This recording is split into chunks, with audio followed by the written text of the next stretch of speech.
ये कहानी है दैत्य दंभिकासुर और महान राजा विक्रमादित्य की। दंभिकासुर एक ऐसा दैत्य था जो जवान और सुंदर औरतों को अपनी गुफा में उठा ले जाता, उनके साथ खेलता। जब उसका उनसे मन भर जाता तो वो उनकी जीवन लीला समाप्त कर देता। वो जिस भी राज्य में जाता त्राही त्राही मचा देता। कोई भी राजा या अन्य शूरवीर योद्धा उसका कुछ नहीं बिगाड़ पाते, क्योंकि दैत्य दंभिकासुर को देवताओं से वरदान प्राप्त था कि उसे बल से नहीं बल्कि बुद्धि से मारा जा सकता है। जो कोई भी उसे बल से मारने का प्रयास करेगा वो पत्थर का हो जाएगा। दंभिकासुर की मौत का रहस्य छुपा था उसकी 7 गुत्थियों में, यानी उसके 7 सवालों में। पर उसके साथ युद्ध करने वाले किसी भी राजा या शूरवीर को ये रहस्य मालूम नहीं था। इसलिए जब भी कोई उसके पाप कृत्य से दुखी हो उसके पास जाकर उस पर हमला करता तो देवताओं के वरदान स्वरूप वो पत्थर का हो जाता। हर तरफ दंभिकासुर का कहर मचा हुआ था। पत्थर का हो जाने के भय से कोई भी उसे रोकने का प्रयास नहीं करता।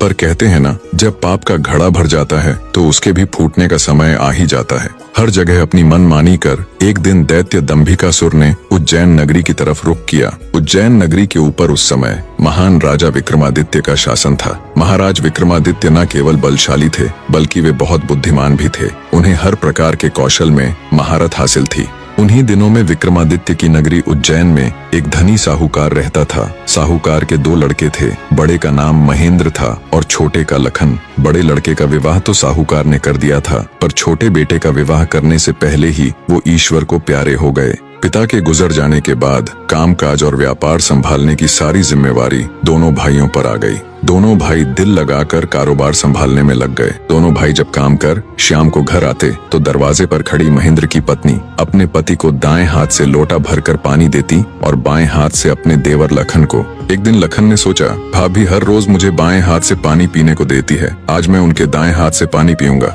शाम को जब दोनों भाई काम से लौटे तो लखन अपनी भाभी के बाएं हाथ से पानी पीने के लिए अपने खड़े होने के स्थान को बदलकर अपने बड़े भाई महेंद्र की जगह पर खड़ा हो गया और बड़ा भाई महेंद्र उसकी जगह पर खड़ा हो गया। लखन की भाभी जब उनको पानी देने के लिए आई तो उसने एक हाथ को दूसरे हाथ के ऊपर से करते हुए दाएं हाथ का लोटा अपने पति को दे दिया और बाएं हाथ में पकड़ा हुआ लोटा लखन को दे दिया। ये देख, लखन बोला, भाभी आज मैंने भैया के स्थान पर खड़ा होकर सीधे हाथ से दिया हुआ पानी पीना चाहा, परंतु आपने अपने हाथों को बदलते हुए मुझे बाएं हाथ से ही पानी दिया। आप मुझे बताएं, आपने ऐसा क्यों किया? लखन की बात सुनकर उसकी भाभी ने उत्तर दिया, अगर तुम्हें सीधे हाथ का दिया हुआ पानी ही पीना है तो तुम भी अपने लिए सीधे हाथ से पानी पिलाने वाली ले आओ। भाभी की कही हुई बात लखन को चुभ गई। वह बिना पानी पिए ही भाभी से कहने लगा, ये लो तुम अपना पानी का लोटा और मैं यहाँ से जा रहा हूँ और अब मैं तभी वापस आऊंगा जब मुझे सीधे हाथ से पानी देने वाली मिल जाएगी, वरना अपनी शक्ल नहीं दिखाऊंगा। इतना कहकर वो तुरंत मुड़ा और चल पड़ा। ये देख उसके बड़े भाई महेंद्र ने उसे रोकने की बहुत कोशिश की, पर वो नहीं माना और बोला, नहीं भैया, अब तो तभी वापस आऊंगा जब मुझे मेरे योग्य पत्नी मिल जाएगी। इतना कहकर वो घर छोड़कर चल दिया। चलते चलते वह अपने नगर से दूर कांचीपुरम शहर में पहुंच गया। कांचीपुरम का राजा चंद्रसेन एक धार्मिक विचारों वाला व्यक्ति था। उसके राज्य में चारों ओर अमन शांति का माहौल था, परंतु फिर भी राजा चंद्रसेन हमेशा दुखी रहता था। राजा के दुख का कारण था उसकी जवान बेटी चंद्रकला का स्वास्थ्य। चंद्रकला दिखने में तो अत्यंत खूबसूरत थी, पर उसे एक असाध्य रोग ने घेर रखा था, जिस कारण राजकुमारी हमेशा अचेत अवस्था में रहती थी। राजा ने बहुत सारे हकीम और वैद्य राजकुमारी को ठीक करने के लिए लगा रखे थे, लेकिन उनमें से कोई भी राजकुमारी को ठीक नहीं कर पा रहा था। ठीक कर पाना तो दूर, वे राजकुमारी चंद्रा की बीमारी तक नहीं ढूंढ पा रहे थे। राजा को हमेशा यही दुख सताए जाता कि उसकी बेटी का क्या होगा। जब सभी प्रकार के वैद्यों, हकीमों और पूजा पाठ तंत्र मंत्र से भी राजकुमारी चंद्रकला को कोई फायदा नहीं हुआ, तो राजा ने अपने राज्य में यह घोषणा करवा दी कि जो व्यक्ति मेरी बेटी को ठीक करेगा, मैं उसके साथ ही अपनी बेटी चंद्रकला का विवाह कर दूंगा और उसे अपना आधा राज्य भी दूंगा। लखन जब राज्य की राजधानी में पहुंचा तो उसने देखा कि वहां हर तरफ राजकुमारी की चर्चा हो रही थी। राज्य का हर कोई व्यक्ति राजा की घोषणा और राजकुमारी की बीमारी की बात कर रहा था। जब लखन ने एक व्यक्ति से इस बारे में पूछा तो व्यक्ति ने राजकुमारी की बीमारी से लेकर राजा की घोषणा तक का सारा किस्सा लखन को बताया। सारी बातें सुन लखन कुछ देर वहां खड़ा विचार करता रहा। फिर कुछ सोचकर वो राजमहल की तरफ चल पड़ा।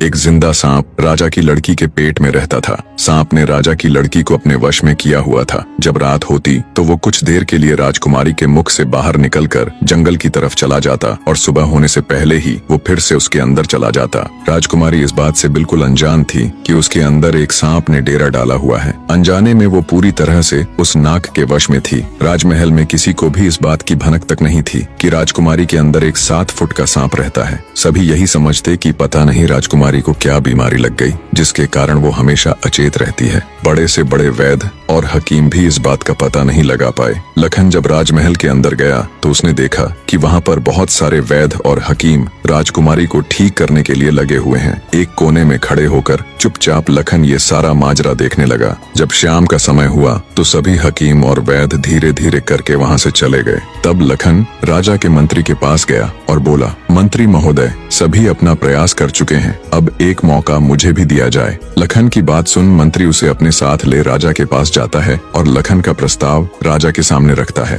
बेचारा हर तरफ से निराश हो चुका राजा एक बार अनमने ढंग से लखन की तरफ देखता है, फिर दुखी मन से कहता है, बताओ तुम मेरी बेटी का इलाज किस प्रकार करोगे। लखन राजा को प्रणाम कर बोला, महाराज, मुझे एक रात अपनी बेटी के साथ ठहरने की इजाजत दीजिए, तभी मैं किसी नतीजे पर पहुंच सकूंगा। एक बात और महाराज, मैं बिल्कुल एकांत में राजकुमारी के साथ रहना चाहता हूँ, तभी मैं अच्छे से ध्यान लगाकर राजकुमारी जी की बीमारी का पता लगा पाऊंगा। लखन की आत्मविश्वास भरी बातों से राजा के मन में हल्की सी उम्मीद जागी। उसने लखन को रात में राजकुमारी के साथ एकांत में रुकने की इजाजत दे दी। राजा की इजाजत मिलते ही लखन राजकुमारी के कक्ष में गया और उससे कुछ दूर एकदम चुपचाप बैठकर उसे देखने लगा। जैसे ही रात के 12 बजे का समय हुआ तो अचेत अवस्था में पड़ी हुई राजकुमारी के मुंह से सांप बाहर निकला और महल के परिसर से होता हुआ जंगल की ओर चला गया। ये सब देख लखन दंग रह गया। वो बिना कुछ हरकत किए चुपचाप वहीं बैठा रहा। जब रात का आखिरी पहर खत्म होने को आया तब वो सांप वापस लौटा और राजकुमारी चंद्रकला के मुख से होता हुआ पूरा उसके अंदर समा गया। दम साधे लखन ये सारा माजरा देखता रहा। सारा माजरा देख उसे समझते देर न लगी कि राजकुमारी की सारी बीमारी की जड़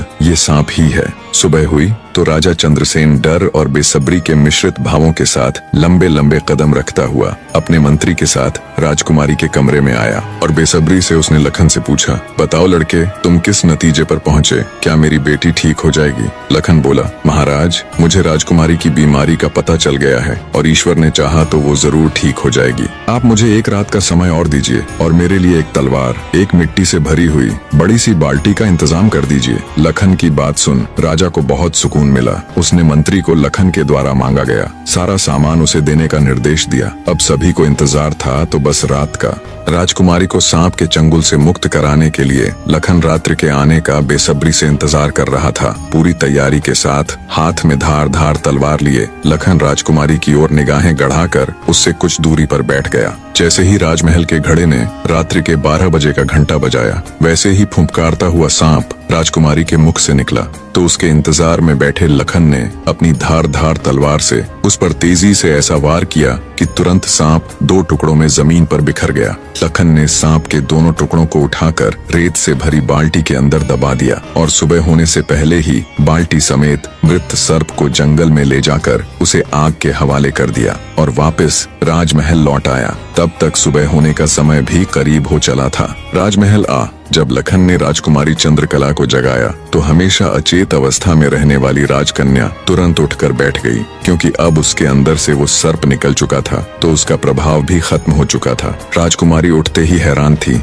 उसे ऐसा लग रहा था जैसे पता नहीं वो कितने सालों से नींद में थी। जब लखन ने राजकुमारी से उसके स्वास्थ्य के बारे में पूछा तो अचंभित राजकुमारी ने अपने आप को बिल्कुल ठीक बताया। तब तक सुबह भी हो चुकी थी। उधर राजा भी पूरी रात सोया नहीं था। उसे बस इंतजार था तो सुबह का। जैसे ही सुबह हुई राजा बेसब्री से भागा भागा राजकुमारी के कक्ष में आया। जब उसने बिल्कुल सही सलामत अपनी बेटी को बैठे और बात करते पाया तो उसकी खुशी का ठिकाना ना रहा। आंखों में अश्रु लिए राजा ने तुरंत अपनी लाडली बेटी को गले लगा लिया। भरे हृदय से राजा ने हाथ जोड़कर लखन का शुक्रिया अदा किया और अपनी शर्त के अनुसार राजकुमारी चंद्रकला का विवाह लखन के साथ कर दिया। जब राजा ने लखन को अपना आधा राज्यपाट देना चाहा तो लखन ने राज्य लेने से साफ मना कर दिया। ऐसा स्वाभिमानी दामाद दामाद पाकर राजा चंद्रसेन खुशी से फूला नहीं समाया। उसने खुशी खुशी बहुत सारा धन देकर अपनी बेटी चंद्रकला को लखन के साथ विदा कर दिया। जब राजकुमारी चंद्रकला को ले लखन अपने राज्य उज्जैन नगरी पहुंचा तो उसकी भाभी समेत पूरे परिवार ने उन दोनों का हार्दिक स्वागत किया। लखन खुशी खुशी अपनी नवविवाहिता पत्नी राजकुमारी चंद्रकला के साथ रहने लगा। कुछ ही दिन बाद उज्जैन नगर में एक भव्य समारोह था जिसमें राजकुमारी चंद्रकला भी अपनी भाभी के साथ समारोह देखने गई हुई थी। तभी मेले में दूसरी तरफ से दैत्य दंभिकासुर ने प्रस्थान किया। इतने बड़े दानव को देख समारोह में हड़कंप मच गया। हर कोई अपनी जान बचाने के लिए इधर उधर भाग रहा था। दैत्य को देख राजकुमारी चंद्रकला भी अपनी भाभी के साथ जब समारोह से भागकर जाने लगी तभी दंभिकासुर की नजर राजकुमारी चंद्रकला पर पड़ गई। राजकुमारी के रूप यौवन को देखते ही दानवराज दंभिकासुर उस पर मोहित हो गया। दैत्य अपने पूरे जीवन काल में बहुत सी स्त्रियों के साथ खेला था पर आज तक उसने इतनी सुंदर स्त्री कभी नहीं देखी थी। पलक झपकते ही उसने चंद्रकला को उठा लिया और उसे राज्य के बाहर अपनी गुफा में ले गया। राजकुमारी चंद्रकला का रो रो कर बुरा हाल था। उस बेचारी की तो किस्मत ही खोटी थी। कितने सालों तक वो उस नाग के चंगुल में फंसी रही। कुछ ही दिन पहले नाग से आजाद हुई थी। सोचा अब जिंदगी अच्छे से गुजरेगी, पर अब दैत्य दंभिकासुर ने उसे अपनी गुफा में ला पटका। न तो उसके आंसू रुकने का नाम ले रहे थे और न वो किस्मत को कोसने से। उसकी मनमोहक सुंदरता से अभिभूत दैत्य ने उसके साथ किसी प्रकार का बल प्रयोग नहीं किया। वह उस अद्भुत नारी को जबरदस्ती नहीं बल्कि उसकी सहमति से प्राप्त करना चाहता था। दंभिकासुर ने राजकुमारी से कहा, या तो तू अपनी मर्जी से मेरे साथ रहने के लिए सहमत हो जा, अन्यथा आजीवन तू ऐसे ही मेरी कैद में सड़ती रहेगी। दैत्य की बात सुन राजकुमारी चंद्रकला गुस्से से रोती हुई बोली, मैं तुम्हारे साथ रहने से पहले मरना पसंद करूंगी और अगर तुम ये सोचते हो कि तुम मुझे यहाँ उठा लाए तो मैं तुम्हारी हो गई तो ये तुम्हारी सबसे बड़ी भूल है। मेरा पति मुझे ढूंढते हुए यहाँ जरूर आएगा और वो तुझे छोड़ेगा नहीं।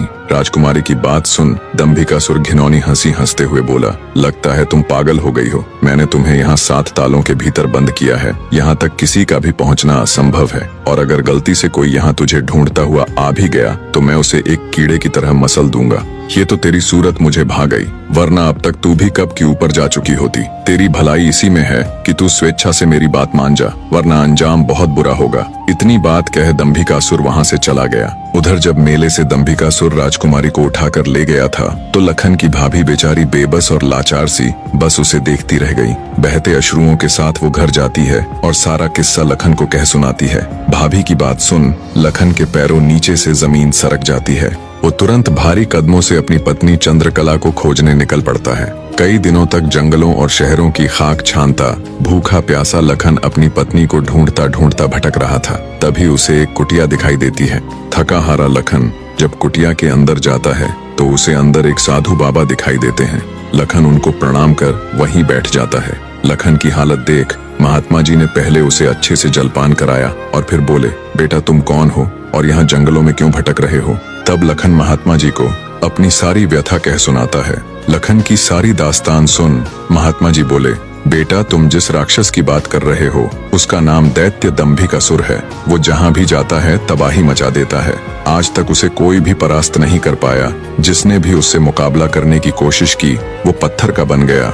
इसलिए मेरी सलाह मानो और वापस अपने घर लौट जाओ, इसी में तुम्हारी भलाई है। उसके पीछे जाकर क्यों अपने प्राण गंवाते हो। साधु की बात सुन क्षण भर के लिए लखन सन्न रह जाता है। थोड़ी देर बाद धड़कते दिल के साथ उठकर वो महात्मा जी के चरण पकड़ लेता है। उसकी आंखों में डर और साहस के मिश्रित भाव थे। अपनी पत्नी को याद कर लखन ने आंखों में आंसू भरकर कहा, नहीं महाराज, मैं ऐसा कदापि नहीं कर सकता। मेरी पत्नी उस दैत्य के चंगुल में है और उसे छुड़ाने के लिए मैं कुछ भी कर सकता हूँ। हे साधु बाबा, अब आप ही मेरी आखिरी उम्मीद हैं। घर तो मैं नहीं जाऊंगा, चाहे मेरे प्राण ही क्यों न चले जाएं। लखन की बात सुन साधु महाराज ने गहरी सांस ली और कुछ पल सोचने के बाद कहा, देख लो बेटा, मैं एक बार फिर कह रहा हूँ, उस दैत्य के सामने तुम्हारे बचने की संभावना बहुत कम है। लखन बोला, महाराज मुझे मेरे प्राणों की जरा सी भी फिक्र नहीं है। आप तो बस मुझे उस तक पहुंचने का मार्ग बताए कृपया। लखन के दृढ़ निश्चय को देख महात्मा जी ने फैसला किया कि वे उसकी मदद करेंगे। गहरी सांस लेते हुए वे बोले, तो सुनो बेटा, दैत्य दंभिकासुर कोई साधारण राक्षस नहीं है। उसने सालों तपस्या करके देवताओं को प्रसन्न कर उनसे वरदान प्राप्त किया है कि जो कोई भी प्राणी उस पर हमला करेगा तो वह तुरंत पत्थर का बन जाएगा। उसे पराजित करने का सिर्फ एक ही उपाय है, वो है उसकी 7 गुत्थियों को हल करना, यानी उसके 7 प्रश्नों के सही जवाब देना। अगर तुम्हारे तुम्हारे एक भी जवाब से वो संतुष्ट नहीं हुआ, अर्थात तुमने गलत जवाब दिया, तो भी तुम तुरंत पत्थर के बन जाओगे। उसके हर एक सवाल के हर सही जवाब के साथ उसकी शक्ति कम होती चली जाएगी और उसके सभी सातों प्रश्नों का ठीक ठीक जवाब देने पर अंततः वो शक्तिहीन हो जाएगा। फिर तुम उसके ऊपर आक्रमण कर उसे पराजित कर सकते हो। पर बेटा, वो बिना शक्तियों के भी बहुत बलशाली है, तुम फिर भी उसका मुकाबला नहीं कर पाओगे। महात्मा जी की बात सुन और दैत्य दंभिकासुर को पराजित करने का पूरा उपाय जान। डर की लहर के साथ लखन का पूरा शरीर झंझना जाता है, पर फिर वो अपनी पत्नी को याद कर दैत्य दंभिकासुर के पास जाने का निर्णय लेता है। लखन ने महात्मा जी के चरण छूकर कहा, महाराज, मैं तैयार हूँ, कृपया मुझे उस दैत्य के पास जाने का मार्ग बताएं। महात्मा जी ने लखन को आशीर्वाद देते हुए दैत्य दंभिकासुर की गुफा का रास्ता बता दिया। दृढ़ निश्चय कर एक अदम्य जोश के साथ लखन दंभिकासुर की गुफा की ओर चल पड़ता है। कुछ देर तक कठिन यात्रा करने के बाद लखन उस भयानक गुफा के द्वार पर पहुंच जाता है। वह अपनी तलवार निकालकर गर्जना करता है, दंभिकासुर